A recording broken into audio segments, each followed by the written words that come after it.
moja i się demola, aman demola, aman demola. Assalamualaikum warahmatullahi wabarakatuh. Perkenalkan, nama saya Fauzan dari Farmasi 7A.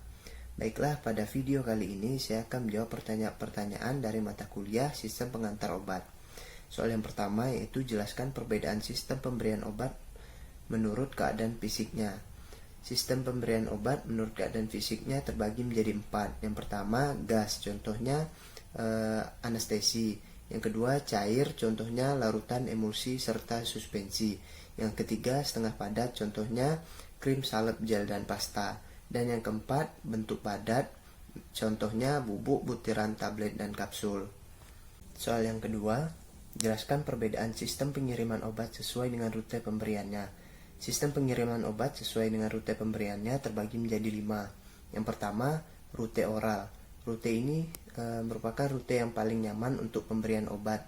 Namun, obat yang diberikan melalui rute ini dapat dimetabolisme dengan first pass effect atau efek jalur pertama di hati. Yang kedua, rute parenteral. Rute ini langsung masuk ke dalam tubuh secara parenteral melalui suntikan atau infus. Yang ketiga, rute transdermal, masuk ke dalam tubuh dengan cara menembus kulit. Selanjutnya, rute secara lokal. Sistem pengiriman obat dirancang untuk memberikan efek obat lokal dan bukan aktivitas sistemik. Sistem tersebut dapat digambarkan sebagai sistem pengiriman topikal. Dan yang terakhir ada rute lain. Rute ini masuk ke dalam tubuh dengan cara menembus membran mukosa atau selaput lendir. Bentuk sediaan membran mukosa ini telah dikembangkan seperti tablet bukal, sublingual, suppositoria, tablet vagina, inhaler, serta nasal spray. Selanjutnya soal yang ketiga, jelaskan perbedaan sistem pengiriman obat menurut jenis pelepasan obatnya. Yang pertama, pelepasan segera atau immediate release, di mana obat dilepaskan segera setelah pemberian. Kemudian mengizinkan obat larut dalam isi gastrointestinal tanpa bermaksud menunda atau memperpanjang disolusi atau absorpsi obat. Yang kedua, pelepasan yang dimodifikasi atau modified release, di mana pelepasan obat hanya terjadi beberapa saat setelah pemberian atau untuk jangka waktu lama atau ke target tertentu di dalam tubuh. Bentuk sediaan yang karakteristik pelepasan obat dari jalur waktu atau lokasi yang dipilih untuk mencapai tujuan terapeutik atau kenyamanan tidak ditawarkan oleh bentuk sediaan konvensional seperti larutan atau bentuk sediaan yang segera dilepaskan. Selanjutnya, soal nomor 4, jelaskan beberapa contoh sediaan immediate release dan delayed release. Yang pertama akan kita bahas yaitu contoh dari immediate release. Yang pertama ada bentuk larutan oral di mana obat dilepaskan dan larutan akan bercampur dengan cairan gastrointestinal. Kemudian bentuk serbuk dan butiran perlu dilarutkan terlebih dahulu sebelum obat dilepaskan melalui disolusi. Selanjutnya tablet. Pada awalnya tablet perlu dihancurkan jika terbentuk dari granul. Selanjutnya hancur menjadi serbuk, partikel, dan akhirnya terjadi pelarutan obat.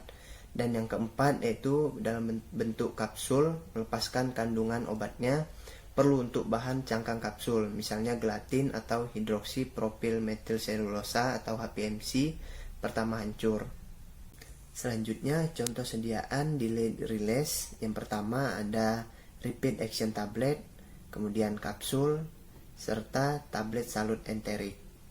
Selanjutnya soal nomor 5, jelaskan beberapa kelebihan dan kekurangan dari extended release.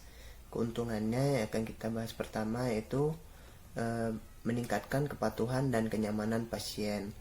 Selanjutnya penurunan frekuensi pemberian dosis. Selanjutnya mengurangi fluktuasi tingkat obat yang beredar. Kemudian efek yang lebih seragam. Kemudian meminimalkan atau menghilangkan efek samping lokal serta meminimalkan atau menghilangkan efek samping sistemik. Sedangkan manfaat dari formulasinya yaitu dapat meningkatkan efisiensi pengobatan yang dicapai dengan pertama menyembuhkan atau mengendalikan kondisi, kemudian memperbaiki atau mengontrol kondisi, selanjutnya memanfaatkan efek spesifik, misalnya aspirin untuk meredakan radang sendi di pagi hari, kemudian meningkatkan ketersediaan hayati pada beberapa obat. Sedangkan kekurangan dari extended release yaitu obat yang diabsorpsi pada waktu tertentu dalam gastrointestinal tidak dapat diformulasikan dalam sistem rilis diperpanjang. Kemudian peningkatan potensi untuk first pass clearance. Kemudian untuk pelepasan obat efektif obat oral dipengaruhi dan dibatasi oleh waktu tinggal gastrointestinal. Kemudian sistem rilis diperpanjang dirancang untuk populasi normal yang berdasarkan pada half-life atau waktu paruh biologis. Karena keadaan penyakit yang mengubah disposisi obat serta variabilitas antar pasien dalam parameter farmakokinetik tidak diakomodasi.